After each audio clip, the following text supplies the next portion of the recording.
Hi guys, Steve here with Revive, and let's get straight into some lifting. And this is deadlifts, and this was 227.5 kilograms.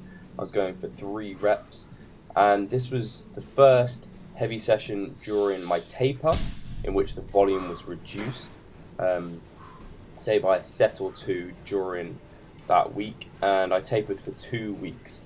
And a taper is essentially a deload, and in deloads, your choice kind of goes either lower intensity or lower your volume. So in this case, my volume was lowered, intensity was kept.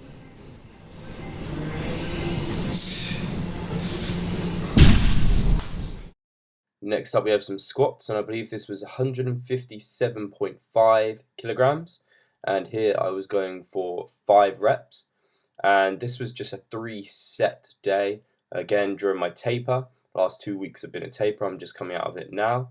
And these were quite tough, and I do find my bar path is not straight up and down. As I come down, you might see it comes forward and comes away from my midfoot. I really need to work on sitting back and opening up a bit more during this lift.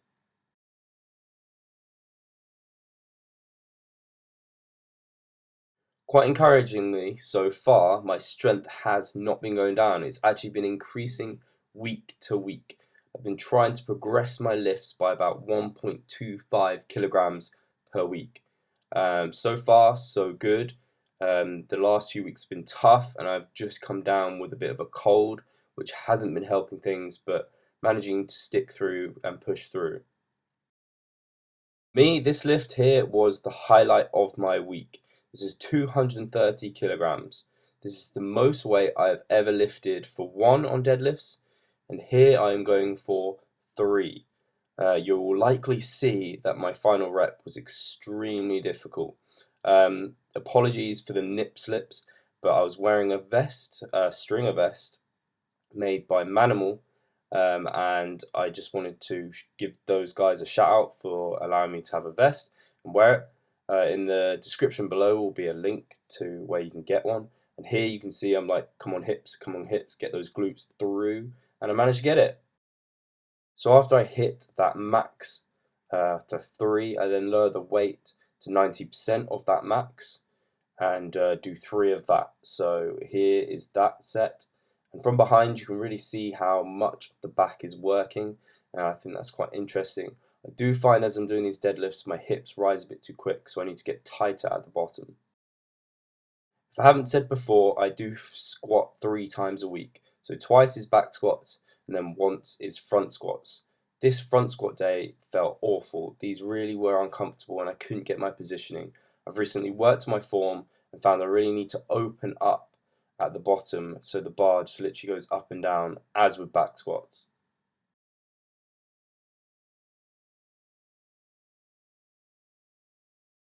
I haven't actually told you what cardio I'm doing. So once a week I do something called general physical practice. And here you can see me doing that just with some light kettlebells. So here I think these are about a 16 or 14 kilogram kettlebell. And first off I do RDLs, and that's 8 reps. And then I will move on to overhead press, one arm overhead press, and this again is 8 on each arm. No rest between each of these rounds, and essentially it's just a circus, um, and it's just general physical practice. You're just getting in some general work, some general movements that are good for your day-to-day activity. People who are athletes, sports people, everyone should be doing this. I wasn't aware of general physical practice until working with Greg, and after looking into it, it's actually a great thing. It's very enjoyable. It's not overly intense and it doesn't harm my recovery, so I can do this after workouts. So here you can see I'm just doing a goblet squat, and again 8 reps, and it's good doing this because it really gets that range of movement. If you haven't done, say, legs that day, it gets you into a deep squat position, which is quite nice. Now moving on to one arm rows, again doing 8 on each side.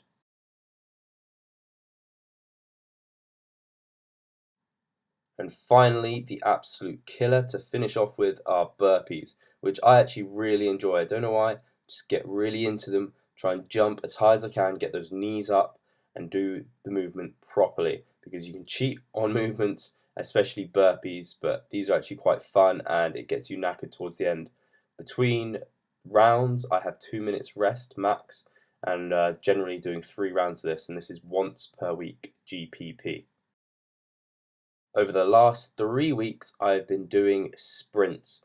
So here you can see me going absolutely crazy on the bike. This is on its highest resistance, so it's a bit too weak for me, but as you go through the workout, it gets harder and harder. So here I'm just going crazy for 20 seconds. It's really my hair that's going a bit mad. This is actually in the middle of my actual sprints. This wasn't the final one. So after 20 seconds of that, I then rest for 2 minutes and I will go on to my next round of sprints. These sprints are meant to be maximal all-out effort. So I go on really low resistance for my rest, but then I have to raise it. So then I stand up, get a bit of movement going, and then I kill it. I kill it as hard as I can for that 20 seconds. Actually, this week I moved up to 30 seconds, which I found really, really tough. About 20 seconds and my legs just have no more give. And I'm trying to push, but it just doesn't want to give. But it's really helping with my fat loss. So I just got back from felt like a terrible gym session. Actually, end to a pretty terrible week. Work's just been killing me. Today was the worst. Every night just seems to be overtime every day. And on Fridays I'm going to leave at 4 o'clock, was my hours, and never ever leave at 4 o'clock. Obviously this isn't all to do with health and fitness, but today was till 6. Really wasn't feeling, I was a bit annoyed, very aggravated. Ate out at Nando's today as well. Everyone was having tons of food, and I had my double chicken breast burger. So I haven't really got the space to warrant having a ton at one meal, especially the fat macros are just so high in takeout food or eating out. Even at Nando's, pretty hard to get something that's fairly low fat with the sides. Just want coleslaw and chips, and that's pretty much all my fat for the day, or at least, well, just like half of it at least. It's quite a lot of fat. So that was annoying. And then this evening, my friends from work were going out having cocktails, and I really wanted to go. They were wanting me to go, but I have a training program to follow. Today was lower body and cardio, and I couldn't really just not do it. So it's annoying, but it's my choice, and I have to respect that. I've got a goal. If I didn't want it bad enough, I would have just gone to the cocktails. And in my opinion, if you're going to do that every time when it doesn't warrant it, then you don't want your goal enough.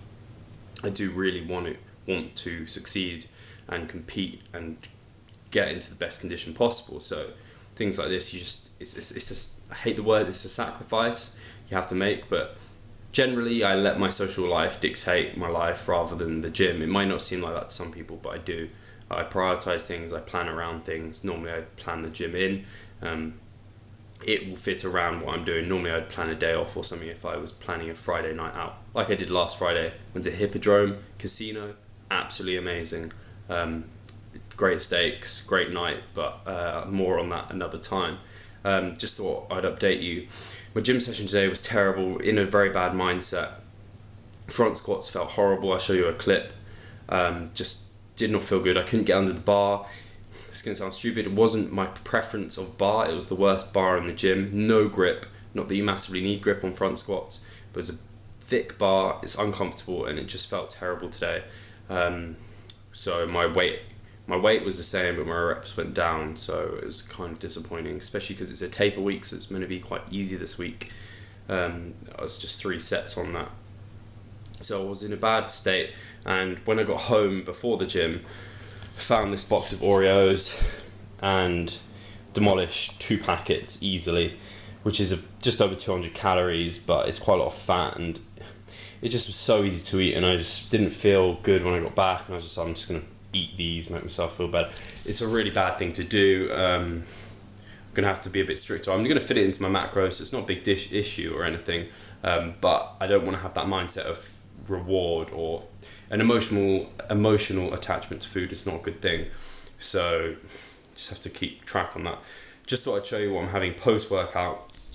It's just this yogurt, 0% Greek yogurt. You've probably seen other people eating this. It's a very high protein source. Per 100 grams, it has 57 calories, 10.3 grams of protein, not fat obviously, and 4 grams of carbs. So it's pretty much like a whey protein almost. So I've got 300 grams there with a banana. And I'm just going to dip that banana in, and to make it a bit more flavourful, as it's not very flavourful, I just added some Flav Drops, toffee flavoured, from My Protein. So it's just a bit of an quick insight into how my week's going and panning out. Cheers.